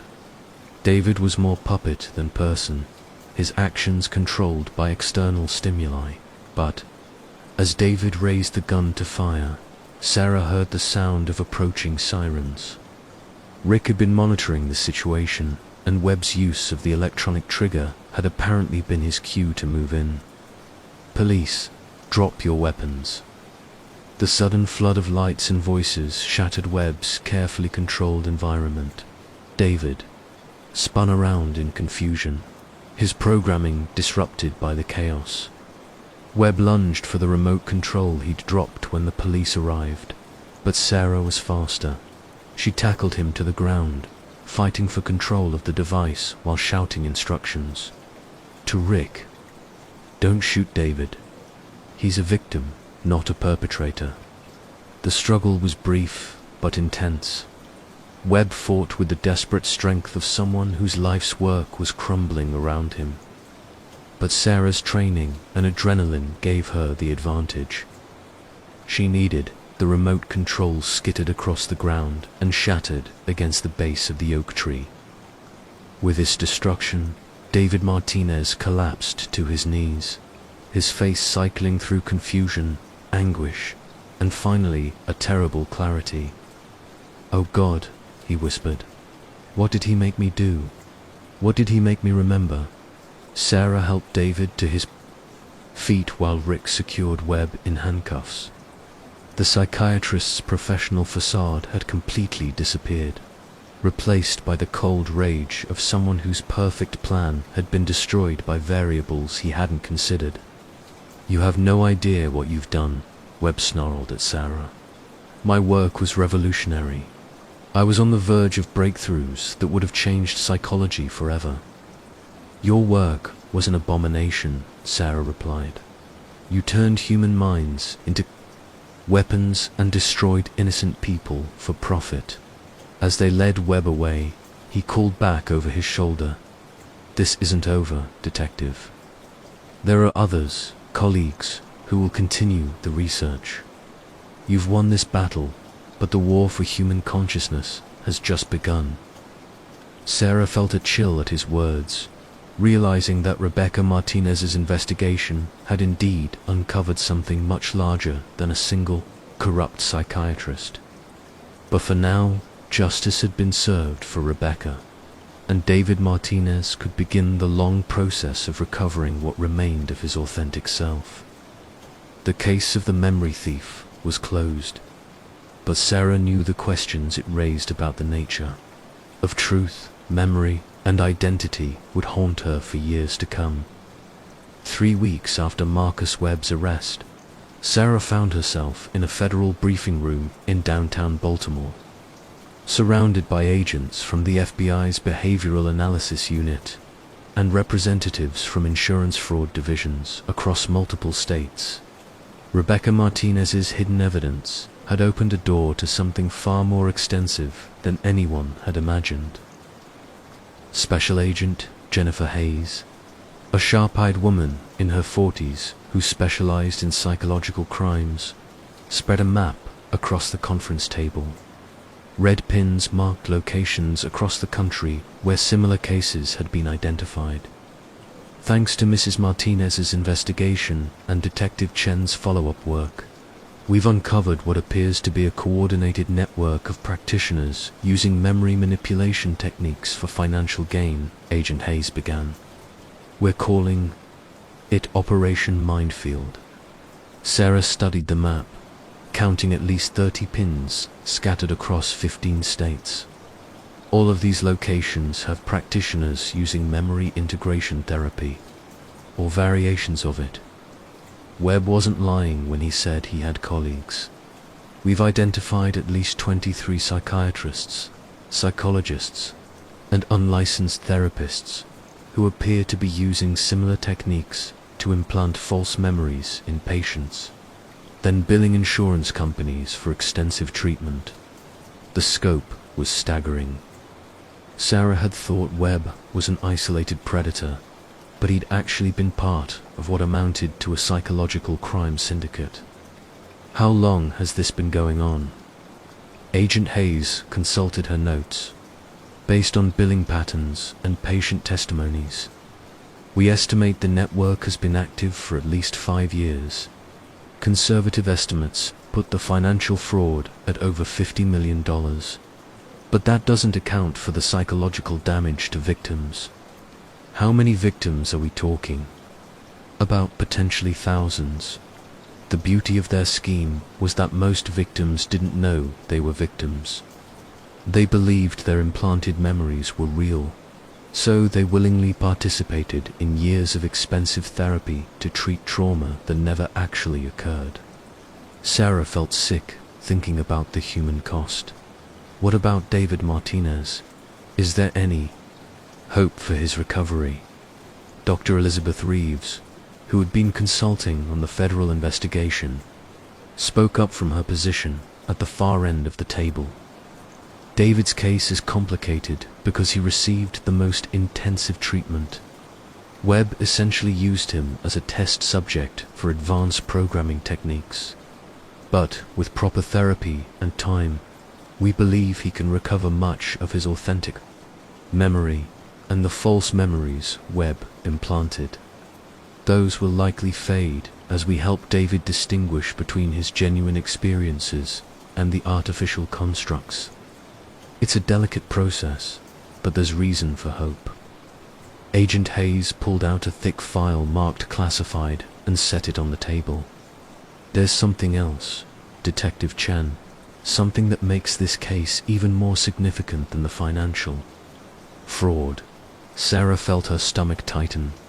After everything she'd learned about Webb's crimes, she wasn't sure she wanted to know what could be worse. We found evidence that this network wasn't just operating independently. They were sharing techniques, comparing results, and, in some cases, coordinating their activities across state lines.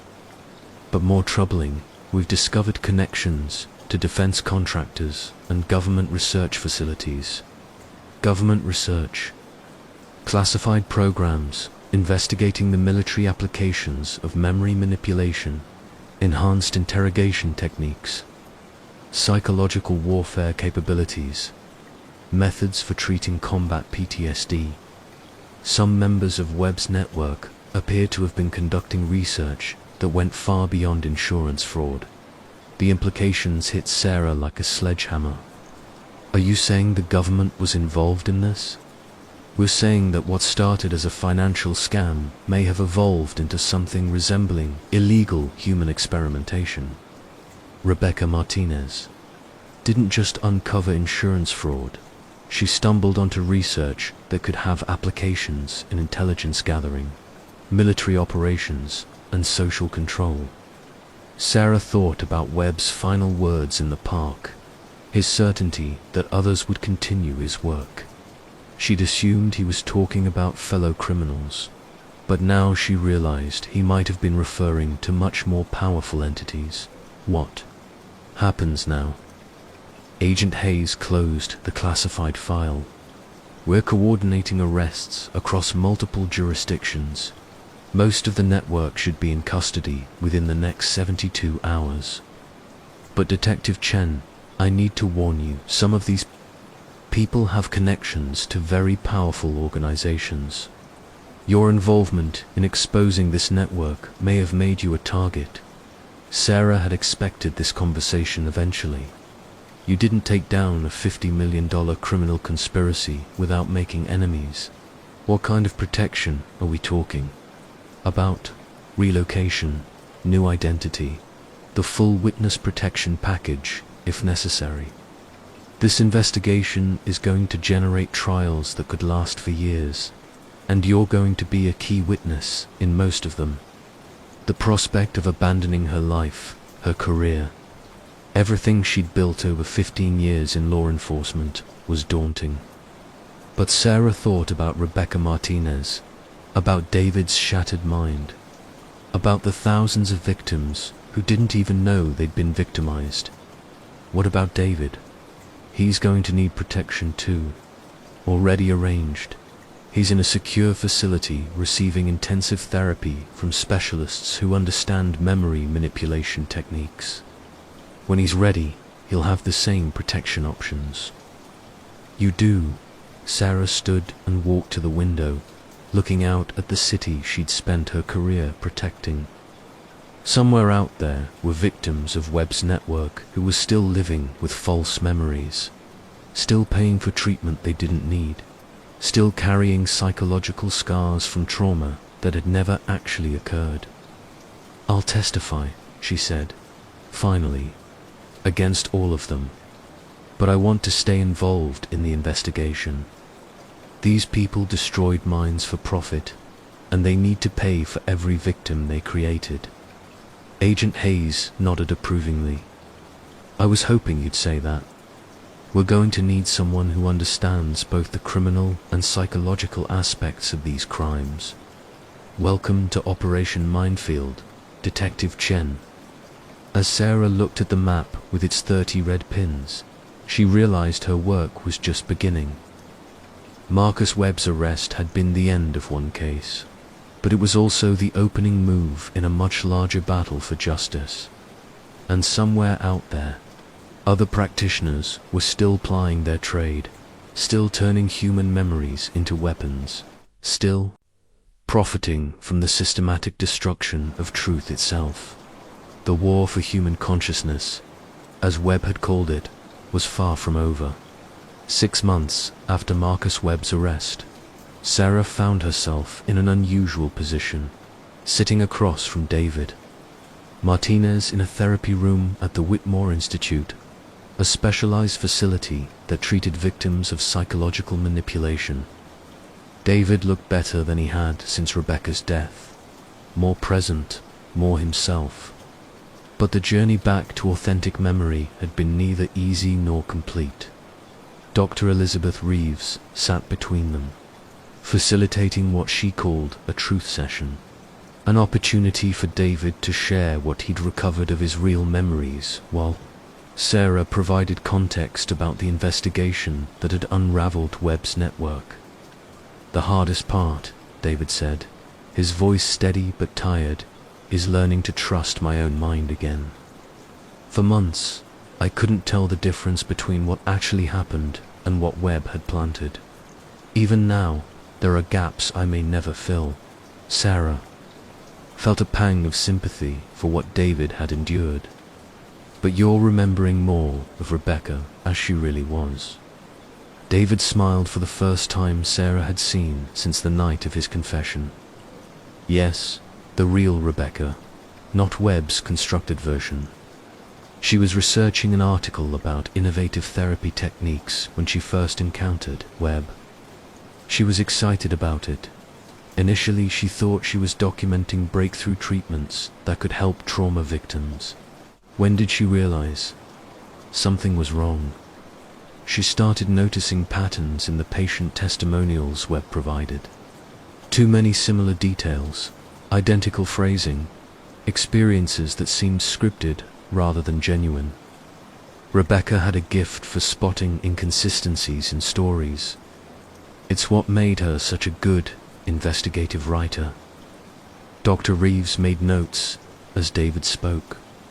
The process of separating authentic memories from implanted ones required careful documentation to prevent David from unknowingly reconstructing false narratives. She became suspicious and started investigating Webb's background, David continued. That's when she discovered he'd been disciplined by medical boards in 2 other states for experimental treatments that crossed ethical boundaries, but the records were sealed, and officially he had a clean reputation. Sarah had seen those sealed records during the federal investigation. Webb's pattern of psychological manipulation went back over a decade, with victims in multiple states who had been pressured not to pursue complaints. How much do you remember about her final weeks? David's expression darkened slightly. She was scared, but also determined. She knew Webb was dangerous, but she felt responsible for exposing him before he hurt more people. She kept saying she couldn't live with herself if she walked away and he created more victims. The heroic portrayal of Rebecca was consistent with what Sarah had learned from the recordings and evidence Rebecca had hidden. She'd been investigating Webb at considerable personal risk because she understood the scope of the harm he was causing. Do you remember the night she died? Some of it, she was supposed to meet Webb at his office to discuss her concerns. She told me she was going to record the conversation, try to get him to admit what he was doing. I wanted to go with her, but she said it would be safer if she went alone. David paused, his hands gripping the arms of his chair. That's the last real memory I have of her. Everything after that, the phone calls, the police interviews, the 3 months of waiting, it's all mixed up with Webb's programming. Sarah thought about the elaborate false memories Webb had constructed, the way he'd turned David into a weapon against himself. The confession you made that night, do you remember any of it? Fragments. It felt like watching someone else's movie, but believing it was my own life. Webb had given me such vivid details about killing Rebecca that I could smell the dirt from digging her grave, feel the weight of her body in my arms. For months, those false memories felt more real than my actual experiences. Dr. Reeves looked up from her notes. That's consistent with how memory implantation works. The artificial memories are often more detailed and emotionally intense than genuine ones because they're designed to override natural recollection. What's the strangest part about recovering your real memories? Sarah asked. David considered the question carefully, realizing how much of my grief was manufactured. Don't get me wrong, I'm devastated that Rebecca is dead, and I miss her every day. But Webb had programmed me with specific types of guilt and self-blame that weren't authentic to my actual relationship with her. Learning to grieve honestly, without the artificial, emotional constructs Webb had implanted, has been both painful and liberating. Sarah found David's insight remarkable given what he'd endured. Are you angry at Webb? I was, initially. Rage was one of the first genuine emotions I recovered.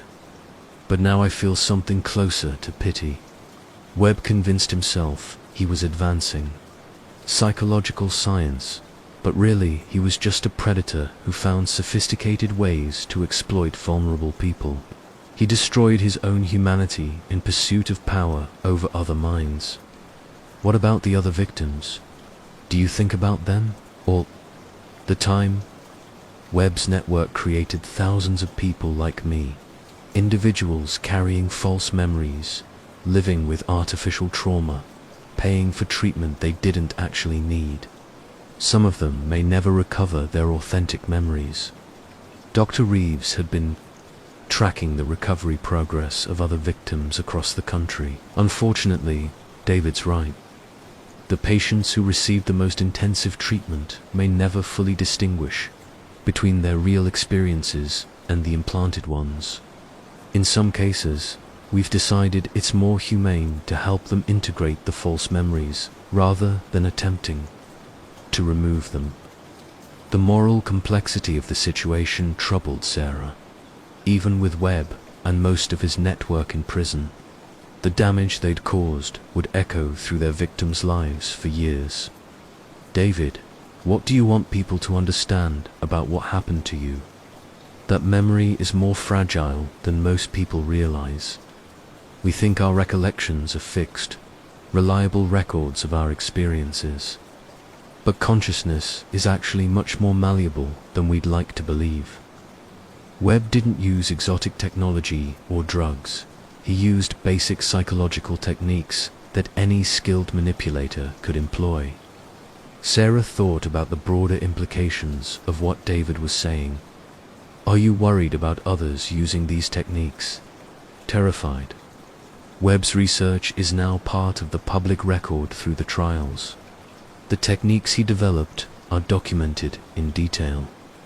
What's to stop other predators from learning his methods and starting their own networks? It was a question that haunted Sarah's work on Operation Minefield. Every arrested practitioner, every documented technique, every court proceeding created a blueprint that could be misused by future criminals. There are safeguards being developed, Dr. Reeves said. New diagnostic techniques for identifying implanted memories, better training for therapists to recognize manipulation, legal reforms that make memory implantation a specific crime with severe penalties. But prevention is always harder than punishment, David added. The best defense against psychological manipulation is public awareness. People need to understand that their minds can be weapons used against them. Sarah stood to leave, feeling both hopeful about David's recovery and concerned about the broader implications of Webb's crimes. Thank you for sharing your story, David. Your testimony has been crucial in bringing Webb's network to justice. Detective Chen, one more thing. In all the chaos of recovering my memories, I never properly thanked you for saving my life. Webb's programming would have driven me to suicide if you hadn't been so persistent in your investigation. Sarah squeezed David's shoulder gently. Rebecca saved your life. Her investigation, her courage, her refusal to let Webb's crimes go unnoticed. That's what brought him down. I just followed the trail she left behind. As Sarah left the Whitmore Institute, she reflected on the strange journey that had begun with David's impossible confession. A case that should have been a simple murder investigation had evolved into something that challenged fundamental assumptions about memory, identity, and the nature of truth itself. Marcus Webb was serving multiple life sentences in a federal prison. His network had been dismantled, and dozens of his colleagues were facing their own trials. But the questions his crimes raised about the vulnerability of human consciousness would linger long after the last gavel fell in the end. Rebecca Martinez had gotten her story. It wasn't the article about innovative therapy techniques she'd set out to write, but it was, perhaps more important, a cautionary tale about the dangers that lurked in the unexplored territories of the human mind. 1 year after the first arrests, in Operation Minefield, Sarah stood before a congressional subcommittee tasked with investigating the comsological manipulation network and its connections to government research programs. The hearing room was packed with reporters, victim advocates, and family members of those who had been affected by Webb's crimes. The questioning had been intense, with senators from both parties demanding answers about how such an extensive criminal enterprise had operated undetected for so long. Sarah had testified about the investigation, the techniques used by the network, and the ongoing efforts to identify and treat victims. Detective Chen, Senator Patricia Williams, the subcommittee chair, leaned forward with a grave expression. In your professional opinion, could something like Dr. Webb's network operate again? Sarah had been dreading this question, but she knew it needed to be answered honestly. Senator, the techniques Webb and his colleagues developed are now part of the public record. The psychological principles they exploited, the malleability of memory, the power of suggestion, the human tendency to trust authority figures, these haven't changed. So yes, I believe similar networks could emerge if we don't take proper precautions. What kind of precautions are you referring to? Strict licensing requirements for anyone practicing memory-related therapies, mandatory reporting systems for unusual billing patterns, and most importantly, public education about the signs of psychological manipulation. Senator James Crawford, ranking minority member, shuffled through his papers. "Detective, we've heard testimony that some aspects of this research had legitimate applications for treating combat veterans and trauma victims. Are you suggesting we should ban all research into memory modification?" Sarah chose her words carefully. "Senator, I'm not qualified to make policy recommendations about legitimate research. But I can tell you that Webb's victims didn't consent to being experimental. Subjects, they thought they were receiving standard therapy, not participating in psychological experiments. Any legitimate research must include proper, informed consent and ethical oversight."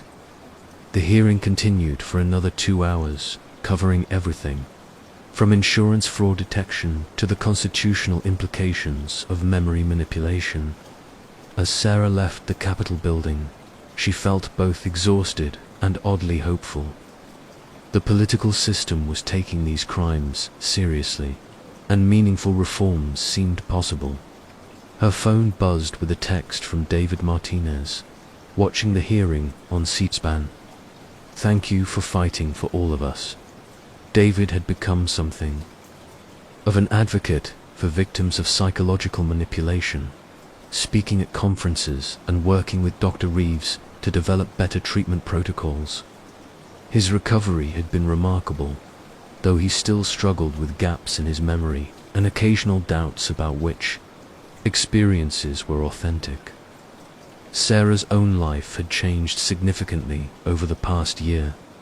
The federal investigation had consumed most of her time, and she'd taken a position with the FBI's Behavioral Analysis Unit to continue working on cases involving psychological crimes. The work was challenging but meaningful. She was helping to develop expertise in an area of law enforcement that few people understood. That evening, Sarah found herself back in Baltimore, walking through Riverside Park, where the case had nearly ended in tragedy. The oak tree where David had imagined burying Rebecca still stood, its branches bare in the late autumn twilight. A memorial bench had been installed near the tree, with a simple plaque that read, "In memory of Rebecca Martinez, journalist, truth seeker, protector of the vulnerable." Someone had left fresh flowers, and Sarah suspected they were from David. As she sat on the bench, Sarah reflected on the strange twists the case had taken. What had begun as an impossible confession had revealed crimes that challenged fundamental assumptions about the nature of truth and memory. Webb's network had been dismantled, but the questions it raised would continue to resonate. Her phone rang, interrupting her thoughts. The caller ID showed Dr. Elizabeth Reeves. "Sarah, I wanted to update you on David's progress. He's doing remarkably well, considering everything he's been through." "That's good to hear. Any significant memory recovery?" "He's remembered more about Rebecca's investigation, including some details that might be relevant to cases we haven't solved yet. It appears Rebecca may have documented other practitioners who weren't part of Webb's immediate network." Sarah felt her pulse quicken. Even a year after Webb's arrest, new leads were still emerging. "Do you think there are more victims out there?" "Almost certainly. Webb's network was extensive, but it wasn't comprehensive. There are probably independent operators using similar techniques, and some of Webb's associates may have avoided detection." The prospect of more victims, more predators, more minds being used as weapons against themselves was daunting. But Sarah had learned something important over the past year. The human capacity for recovery was stronger than the impulse to destroy. "Dr. Reeves, how many of the victims have made meaningful recoveries? More than we initially hoped. The mind has remarkable resilience when given proper support. Many of Webb's victims have been able to distinguish between their authentic memories and the implanted ones. They're rebuilding their sense of self, learning to trust their own experiences again. And David is becoming whole again, not the same person he was before. That's probably impossible, but someone new, someone who understands both the vulnerability and the strength of human consciousness. After ending the call, Sarah remained on the bench as darkness settled over the park. The case of the memory thief had officially closed with Webb's conviction, but its implications would continue to unfold for years. Somewhere out there were other practitioners, other networks, other victims who didn't yet know they'd been victimized. The technology of memory manipulation would continue to evolve, presenting new challenges for law enforcement and new threats to human autonomy. But there were also protectors, therapists like Dr. Reeves, who understood how to heal psychological damage, investigators who could recognize the signs of memory manipulation, and advocates like David who used their own experiences to help others recover. The war for human consciousness, as Webb had called it, was ongoing. But Sarah had learned something important. Truth was more resilient than deception. Authentic memory more powerful than artificial construction, and the human spirit more enduring than the forces that sought to corrupt it. As she walked back to her car, Sarah thought about Rebecca Martinez, the journalist who had died trying to expose these crimes, whose investigation had ultimately brought justice to thousands of victims. Rebecca's story had become part of the public record, a cautionary tale about the dangers of psychological manipulation and the importance of questioning authority. But more than that, Rebecca's story had become a testament to the power of one person's courage to change the world. She had seen injustice and refused to look away, even when that decision cost her everything. The memory thieves had been stopped, but their legacy would endure in the lives they had touched, both the victims they had harmed and the heroes they had inadvertently created in response to their crimes. In the end, that might be the most important truth of all, that even the most sophisticated attacks on human consciousness could not destroy the fundamental human capacity for courage, love, and the pursuit of justice. The confession room had become empty, its terrible secrets finally exposed to the light. But the work of healing, of protection, of ensuring such crimes never happened again, would continue for years to come. Sarah drove through the quiet streets of Baltimore, carrying with her the weight of what she had learned and the responsibility of what she had yet to do. The case was closed, but the story was far from over. Somewhere in the darkness, other victims were waiting to be found, other truths waiting to be uncovered, other memories waiting to be reclaimed from those who would steal them. The memory keepers, the therapists, investigators, advocates, and survivors who protected the integrity of human consciousness would be ready.